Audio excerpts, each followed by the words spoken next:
got me feeling lately like a new world has begun. There's a fire so deep in my soul, it's rising with the sun. I'm taking the future and I'm leaving the past.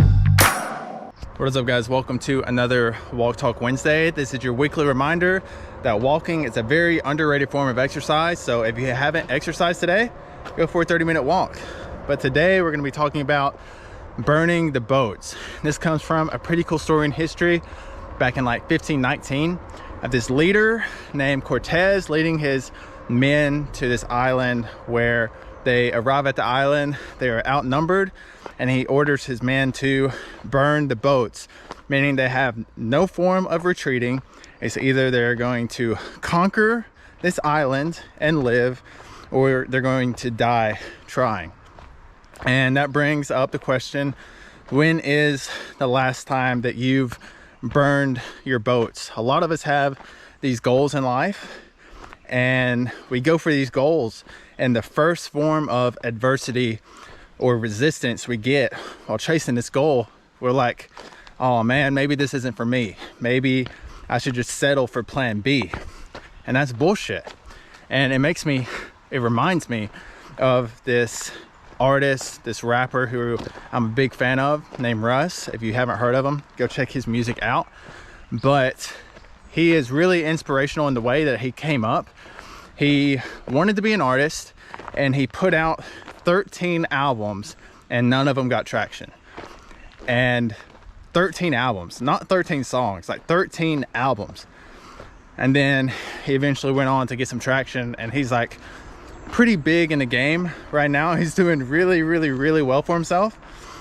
But that makes me question, like, how many of us would put in the work and make one album if we wanted to be an artist, and we don't get the results we want from that, and we're like, oh shit, maybe this isn't for me, maybe I shouldn't be doing this, maybe I can't do this, let alone put in 13 albums.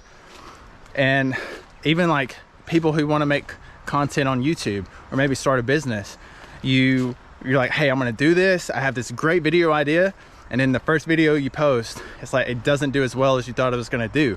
And a lot of people quit because of that. And I think that's good because it weeds out the people who don't really want it. But we all know people who talk about their goals, who are like, hey, I want to do this, I want to do that, and they don't do shit about it. They don't do anything to go towards that goal. And burning your boats is really all it is committing yourself 100%, like, hey, there's no retreating, there is no plan B, I'm going to get there. And this is one reason why I like ultra running. If you're following along on this channel, I'm going for a 100-mile race.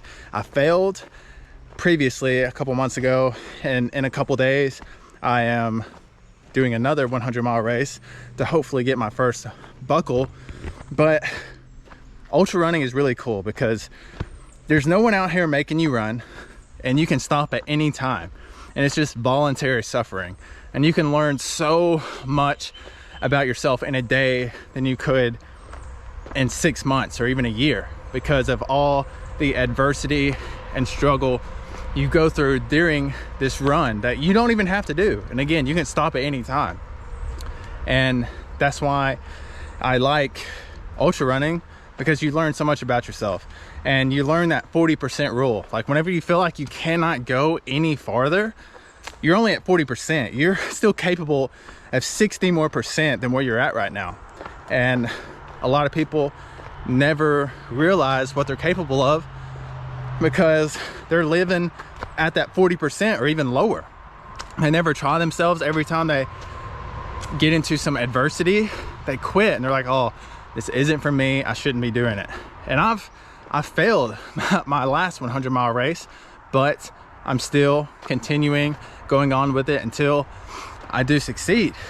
But again, that just begs the question, when is the last time you've burned your boats? But yeah, this is gonna be a pretty short Walk Talk Wednesday.